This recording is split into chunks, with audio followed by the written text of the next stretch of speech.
Panglima ribut korban diskriminasi penyebab Dayak desak keluar dari Malaysia.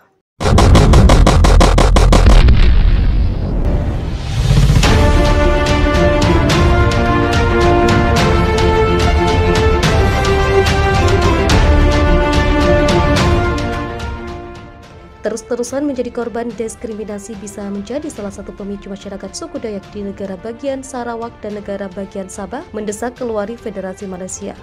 Hal itu dikemukakan Peter John Jaban, Panglima Ribut, founder Dayak Right Action Force, dalam webinar George Stage, Orang Asal Dayak dalam Geopolitik Pulau Borneo dan Isu Referendum Sabah dan Sarawak, Sabtu siang 25 September 2021.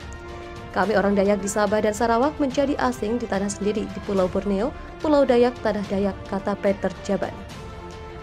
Bertindak sebagai keynote speaker, Dr. Julius Yohanes, Sekretaris Jenderal Dayak International Organization dan sekarang Sekretaris Program Pasca Sarjana Ilmu Sosial di Fakultas Ilmu Sosial dan Ilmu Politik Universitas Tanjung Pura, Pontianak dengan judul Pentingnya Diplomasi Kebudayaan Dayak dalam Konsep Geostrategy dalam Geopolitik Pulau Borneo.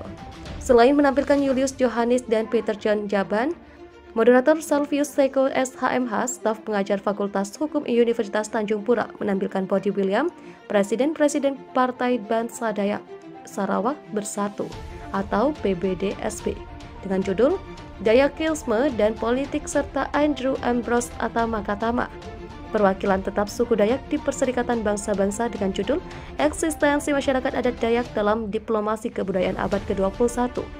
Menurut Peter John Jaban, saya pernah ditangkap polisi di Kuala Lumpur hanya lantaran menggunakan tato ciri khas Dayak.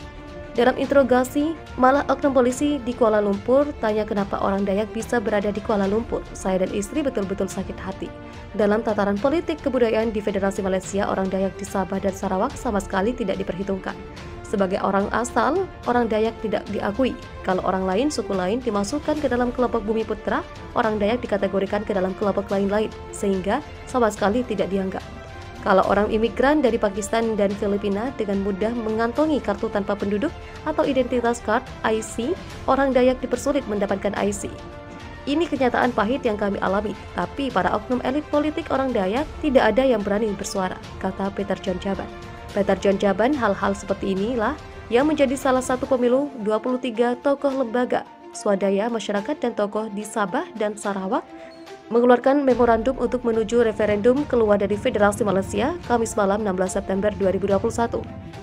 Sabah dan Sarawak dan Sabah keluar dari Malaysia hanya soal waktu. Pasti terwujud jika kami orang Dayak terus-terusan menjadi korban kriminalisasi politik, ujar Peter John Jaban.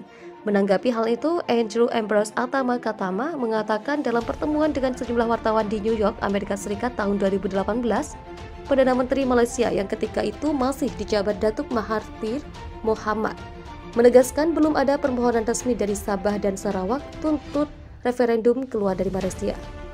Atama-Katama mengatakan generasi muda suku Dayak harus berani tampil ke dalam forum internasional agar di dalam berbagai kesempatan memperkenalkan kebudayaan Dayak agar lebih dikenal sebagai konsep geostrategi di dalam menjalankan geopolitik di Pulau Borneo. Bobby William, para tokoh politik dari suku Dayak di Sabah dan Sarawak harus berani menyuarakan aspirasi di dalam menjaga hak-hak dasar suku Dayak sebagai warga negara Malaysia. Generasi muda suku Dayak harus berani terjun ke dalam bidang politik, karena di institusi politiknya aspirasi orang Dayak boleh disampaikan. Termasuk diantaranya tuntutan memorandum untuk menuju referendum keluar dari Federasi Malaysia, ujar Bobby William.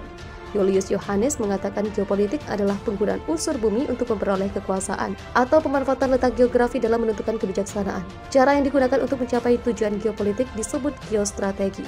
Pentingnya geostrategi didasarkan kebudayaan Dayak dalam menjalani geopolitik di Pulau Borneo dari aspek pertahanan negara adalah mempelajari bagaimana pengelolaan sumber daya dan kekuatan nasional baik pada saat masa damai, perang, dan sesudah perang dalam menghadapi segala bentuk ancaman dari dalam negeri maupun luar negeri. Ancaman yang dimaksud pun sifatnya luas, tidak hanya ancaman bersifat militer, namun juga ancaman yang bersifat non-militer yang mampu mengancam keutuhan wilayah, kedaulatan negara, serta keselamatan bangsa. Diplomasi pertahanan merupakan segala metode serta strategi yang diterapkan oleh suatu negara dengan mengerahkan segala upaya di bidang ekonomi, budaya, kerjasama politik, serta kerjasama pertahanan, kata Julius Yohanes.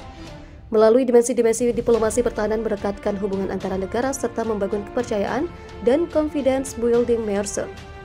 Kebudayaan Dayak mesti dijadikan salah satu akar dari kebijakan-kebijakan yang dibuat pemerintah Republik Indonesia, Kerajaan Brunei Darussalam, dan Federasi Malaysia dalam menentukan dan memperjuangkan masa depan bangsa dapat dimaksimalkan melalui akselerasi, kapitalisasi, dan modernisasi di dalam diplomasi kebudayaan. Makna terkandung di dalam kebudayaan Dayak dapat dielaborasi di dalam mewujudkan diplomasi kebudayaan Republik Indonesia, Kerajaan Brunei Darussalam, dan Federasi Malaysia. Disinilah letak diplomasi kebudayaan Dayak dapat berperan sebagai media dalam menyuarakan ideologi dan pemahaman mengenai Indonesia, Malaysia, dan Brunei Darussalam, sehingga dapat meminimalisir potensi konflik yang dapat terjadi akibat perbedaan kebudayaan dan ketidaksepahaman, kata Julius Yohanes. Maksud dan tujuan webinar pertama, menyamakan persepsi di kalangan masyarakat suku Dayak untuk menyampaikan konsep pembangunan berbasiskan kebudayaan Dayak di Pulau Borneo, wilayah Indonesia, Malaysia, dan Kerajaan Brunei Darussalam. Kedua, pembangunan berwawasan kebudayaan Dayak bertujuan untuk meredam isu referendum di Sabah dan Sarawak sebagaimana pernyataan sikap 23 tokoh lembaga swadaya dan tokoh politik pada Kamis malam 16 September 2021. Ketiga, memberikan kesadaran kolektif di dalam suku-suku Dayak untuk kembali kepada karakter dan jati diri Dayak berbasis kebudayaan Dayak seiring arah diplomasi politik abad ke-21 berorientasi diplomasi kebudayaan yang dimotori Cina, Jepang, dan Korea Selatan. Keempat, memberikan masukan yang konstruktif kepada pemerintah Republik Indonesia agar pembangunan tetap berpihak kepada rasa keadilan bagi masyarakat suku Dayak sehubungan pemindahan ibu kota negara Indonesia dari Jakarta ke Provinsi Kalimantan Timur, sebagaimana diumumkan Presiden Indonesia Joko Widodo Selasa 26 Agustus 2019.